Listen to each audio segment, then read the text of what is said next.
आपका ताल्लुक तो मुस्लिम लीग काफ से है, तो क्या अब भी ये ताल्लुक बरकरार है? मैं समझती थी कि अगर मैं इनके साथ रही तो हो सकता है कि ये मुस्लिम लीग की ये जो हमारी कश्मीर की जो स्ट्रगल है ये उस वक्त तो यासीन की थी ना, तो ऐसा ना हो कि एक पार्टी तक महदूद हो जाए। यासीन साहब के बारे में कोई अच्छी खबरें नहीं आती हैं, तो जिस तरह मिसाल उस वक्त टूटती होंगी, आप फिर इन्हें हौसला देती हैं या ये आपको हौसला देती हैं? जब ये होते हैं हालात ऐसे तो जाहिर है अंदर से तो मैं बताना भी नहीं चाहती स्क्रीन पर, लेकिन ये बिल्कुल नेचुरल बात है कि माँ भी तो हूँ ना, चाहे मैं कितनी ही स्ट्रॉन्ग हूँ। ये शुक्र है खुदा का, अभी तक अल्लाह ने मेरा भरम रखा हुआ है कि मैं इसके सामने टूटी नहीं हूँ, बल्कि मैंने इसे हमेशा गोद में बिठाकर सर रखती है। हर रोज़ रात को ये होता है। यासीन मलिक के सामने आप कमज़ोर पड़ गई हो या किसी वक्त वो कमज़ोर पड़ गए हो आपकी वजह से और बेटी की वजह से? शुरू में जब शादी हुई थी तो मेरे लिए बहुत सी चीज़ें नई थी, तो मैंने एक आध दफ़ा इनको शुरू में कहा था, मैंने कहा ये सब कुछ छोड़ के आप बाहर चले जाओ, बाहर से अपनी पूरी ये मूवमेंट चलाओ बाहर के मुल्क से। तो उन्होंने कहा ये पहली और आखिरी दफ़ा कहना है, otherwise you can leave me. तब इस हद तक आर्ग्यूमेंट हुई थी शुरू के अंदर। उन्होंने कहा ये तो नामुमकिन है, मुझे अपनी मिट्टी से इतना प्यार है और मुझे बहुत दफ़ा ऑफ़र्स आई हैं कि मैं बाहर एग्ज़ाइल में चला जाऊँ, वहाँ से काम करूँ, और बड़ी बड़ी ऑफ़र्स। मैंने हर चीज़ को रिजेक्ट किया कि मैंने जीना मरना मेरा कश्मीर है और मैं अपनी मिट्टी को छोड़ ही नहीं सकता, चाहे कुछ भी हो जाए। तो फिर उसके बाद फिर मैंने कहा नहीं, ऐसे इंसान तो सदियों में पैदा होते हैं, मगर एक लाइफ पार्टनर चाहता है कि आप ठीक रहें, सेफ़ रहें। तो वो शायद मेरी जो ड्रीम अभी भी है कि अल्लाह उनको सेफ़ रखे, प्रोटेक्टेड रखे, उनकी लंबी उम्र हो। हमारे टीवी पे जब इस तरह की खबरें आ रही होती हैं, जब घर पे लोग आ रहे हों, वो इस तरह का के मामलात को डिस्कस कर रहे हों, तो बच्ची सुनती भी होगी, परेशान भी होती होगी, कैसे मैनेज करती हैं? वल्नरेबल हो जाती हूँ थोड़ी बहुत कि क्योंकि मैंने तो एक नॉर्मल चाइल्डहुड देखा है, माँ बाप दोनों इकट्ठे रहना, और इस तरह की स्ट्रेसेस मैंने नहीं देखी जो इसने पैदाइश से ही देखी हैं। दूरियाँ, जुदाइयाँ, दुख, गम। इसने बहुत दफ़ा मुझे भी घर में रोते हुए शायद देखा होगा, नमाज़ पढ़ते या वैसे कभी। बेटी में किसकी आदतें ज़्यादा हैं, आपकी या यासीन मलिक? जिस बात पे वो हो जाए फोकस तो वो हार नहीं मानते। तो इसका भी वही है, इसका भी वही है कि मतलब कोई चीज़ पसंद आए या कोई इसकी आर्ग्यूमेंट जो है, अगर अगला वो मान भी नहीं रहा, ये इतनी ज़्यादा उस पर होती है ना फोकस्ड कि मैंने मनवा के ही रहना है। कहने को डेमोक्रेसी है या जो भी, बट इसका nature, she is an Aries like her father, a fire sign, और ये हार मानने वाले लोग हैं ही नहीं। हम लोग हार मान जाते हैं इसके सामने। आप पापा की तरह क्यों? We both look the same. पापा आपको गिफ्ट देते हैं? बड़े बेच हैं। कौन से? ड्रेस, जूते। फ़ैरन बताओ ना।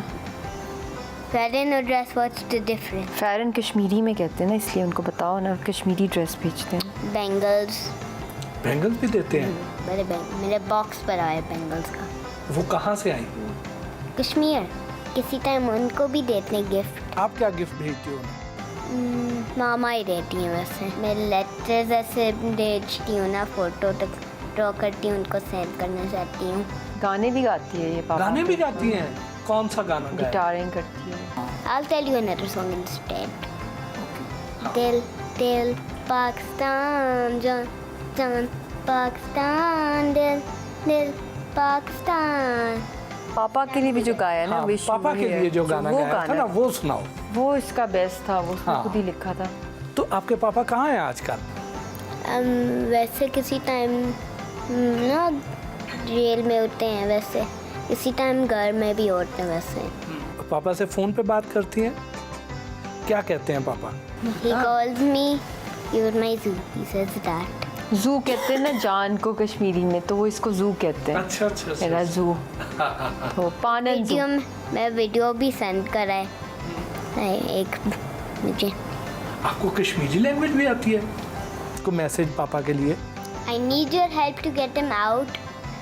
He's in jail. Kashmiris are dying. We need your help to save them. They save their parents. They can't even go to school. There's no water, no food for them. So I need your help to save the whole Kashmir. I need all of your help. इंशाल्लाह।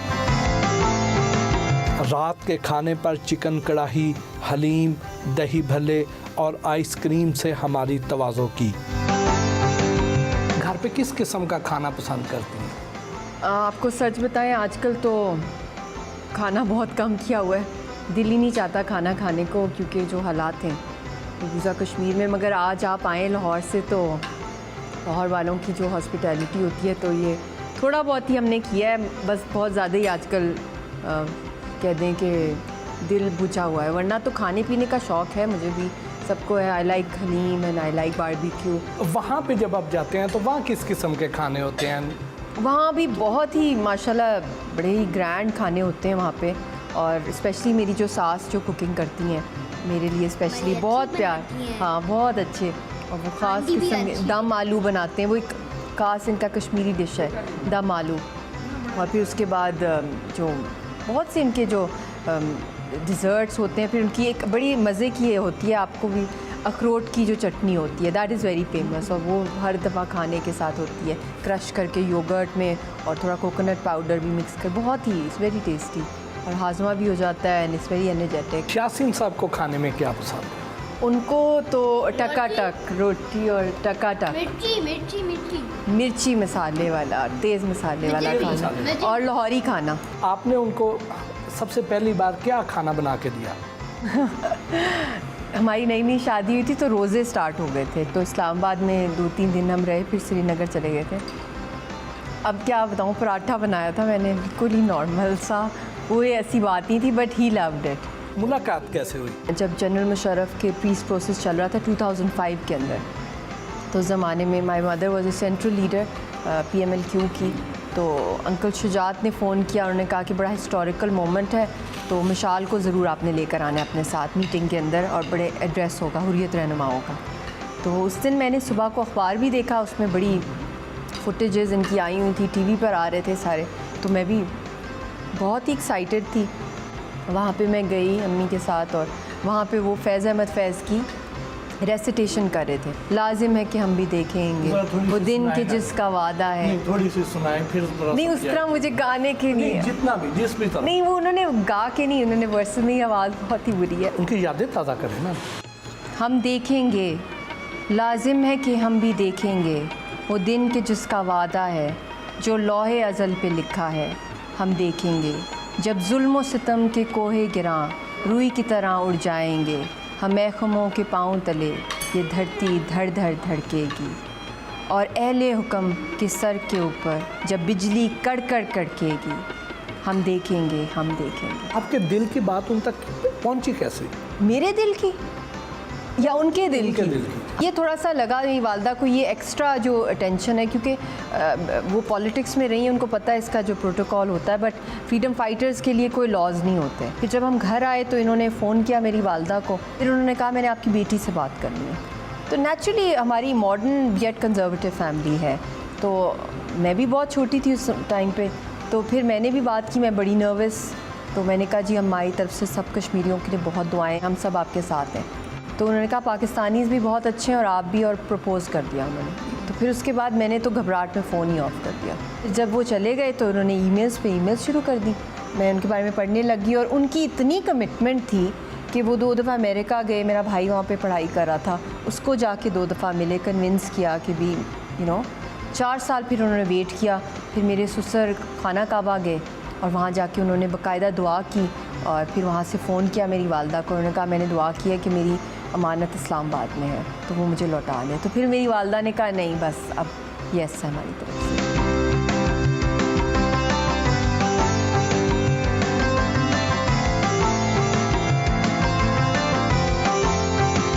बरी इमाम सरकार पर बाकायदगी से यासीन मलिक और कश्मीर की आज़ादी के लिए दुआ मांगने जाती हैं।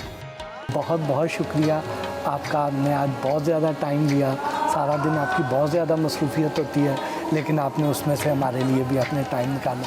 आपका भी शुक्रिया, आपका भी बहुत बहुत शुक्रिया। बहुत मेहरबानी, बस थैंक यू, आप लाहौर से आए ऑल द वे हमारे लिए और पूरा दिन आपने गुजारा। और बस यही है कि आखिर में हमारा दिन मोस्टली यहीं पर हम आते हैं और सुकून मिलता है। और ख़ास तौर पे जिस वक्त जुल्म सितम कश्मीर में, मकबूजा कश्मीर में हो रहा है और जो यासीन साहब को जो तिहाड़ की डेथ सेल में और जितने भी पॉलिटिकल प्रिजनर्स हैं, तो बस यहाँ आके बस दुआ करते हैं और बुज़ुर्गों को मिलते हैं और एक स्ट्रेंथ मिलती है इंशाअल्लाह। और इनकी दुआओं से, बरकत से ये ज़रूर वो रिहा भी होंगे, सेहतयाब भी होंगे और कश्मीर भी आज़ाद होगा इंशाल्लाह। पाकिस्तान पाक के सदके इंशाअल्लाह बेहतरी करेगा और वही हमारी स्ट्रेंथ है इंशाअल्लाह। बहुत इंशाअल्लाह। तो मुझे इजाज़त दीजिए। बहुत शुक्रिया। आप तो मेरा ख्याल अभी यहीं बैठे अभी हम यहीं होंगे थोड़ी देर के लिए, तो आप खैरियत से घर वापस जाएं। बहुत अल्लाह हाफ़िज़। अल्लाह हाफ़िज़।